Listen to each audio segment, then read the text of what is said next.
You know what, இப்போல்லாம் நான் எப்பவும் யமஹா பத்தியும் அவங்க பைக்குங்க எவ்வளவு ஆசம்ன்ற பத்தியும் யோசிச்சுக்கிட்டு இருக்கேன். யமஹானா உடனே உங்களுக்கு என்ன தோணுது?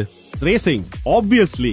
அவங்க பைக்குங்க எல்லாம் ரேசிங் ட்ராக்குக்காகவே பிறந்தது. MotoGP, R1 சொல்றது புரியுதுல்ல? ஆமா, நீங்க சொல்றதும் சரிதான். யமஹானாலே ரேசிங் தான். அப்புறம் பல வருஷங்களா ரேசிங் பைக்குகளுக்கு நிறைய கூல் டெக்னாலஜிஸையும் கொடுத்துட்டு இருக்காங்க. ஆமா, எனக்கு தெரியும். அதுல ஒண்ணு தி அமேசிங் டிராக்ஷன் கண்ட்ரோல் சிஸ்டம், சுருக்கமாக TCS. நிஜம்தான், இது யமஹாவோட ரேசிங் பைக்ஸ்க்காக செஞ்சது. இது யமஹா ரேசஸ்க்கு அவங்க பைக்ஸ்ல ரொம்ப தேவையான டிராக்ஷன் கிரிப்பை கொடுக்குது. அதனால பர்ஃபார்மன்ஸையும் அதிகமாக்குது.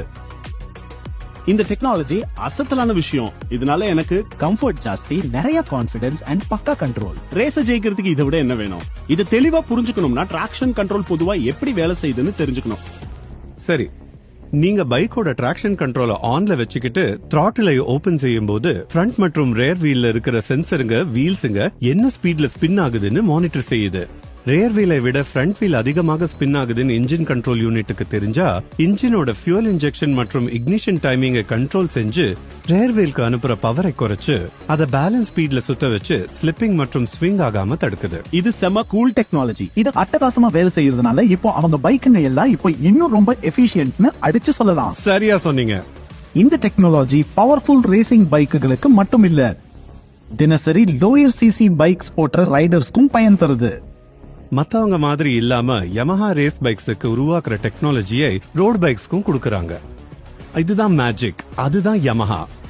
நம்ம இந்தியா மிகப்பெரிய நாடு, இது தெரிஞ்ச விஷயம். அது மட்டும் இல்ல, இங்க விதவிதமான லேண்ட்ஸ்கேப், சவாலான டெரைன், இப்படி இருக்கிற நிலைமைக்கு இந்த டெக்னாலஜி எப்படி உதவுதுன்னு பாப்போம். உண்மையா சொல்லணும்னா இந்தியன் சிட்டிஸ்களை பத்தி சொல்லணும்னா ஒரு வார்த்தை போதும், இன்கிரெடிபிள். உதாரணத்துக்கு இந்தியாவில பிஸி ஸ்ட்ரீட்ஸ்களில் ஷார்ப் கார்னர்ஸ்ல பைக்கை திருப்பும் போது டிராக்ஷன் கண்ட்ரோல் சிஸ்டம் ரேர் வீலுக்கு போகிற பவரை ரெகுலேட் செஞ்சு ரேர் வீல் அதிக வேகமாக ஸ்பின் ஆகாம நிச்சயப்படுத்தி நீங்க கார்னர்ல சேஃபா ஈஸியா மனுவ செய்ய உதவுது. இது ஒரு உதாரணம் மட்டும்தான். இப்போ சிட்டிக்கு வெளியில போகிறத பத்தி பேசுவோம். சாஃப்ட் ஆஃப் ரோடிங்ல கரடுமுரடான ரோடு மேல பைக் ஓட்டுறீங்க. இப்போ டிராக்ஷன் கண்ட்ரோல் சிஸ்டம் ரேர் மற்றும் ஃப்ரண்ட் வீல்ஸ்களோட வேகத்தை மேட்ச் செஞ்சு உங்களுக்கு கண்ட்ரோல் ரைடுக்கு தேவையான அதிகமான டிராக்ஷனல் கிரிப்பை கொடுக்குது. இது அசத்தலான விஷயம் தானே? நிச்சயமா. நான் வெட் ரோட் கண்டிஷன்ஸ் பத்தியும் யோசிச்சுக்கிட்டு இருந்தேன். யமஹா இருக்கு, கவலை எதுக்கு? நீங்கள் வெட் சர்ஃபேஸ்ல ஓட்டும் போது டிராக்ஷன் கண்ட்ரோல் சிஸ்டம் திடீர்னு அதிக அளவுல பவரை ரேர் வீலுக்கு அனுப்பாது. இது ரேர் வீல் சுழல்வது அவுட் ஆஃப் கண்ட்ரோல் ஆகி பைக் அன்ஸ்டேபிள் ஆகிற வாய்ப்பை குறைக்குது.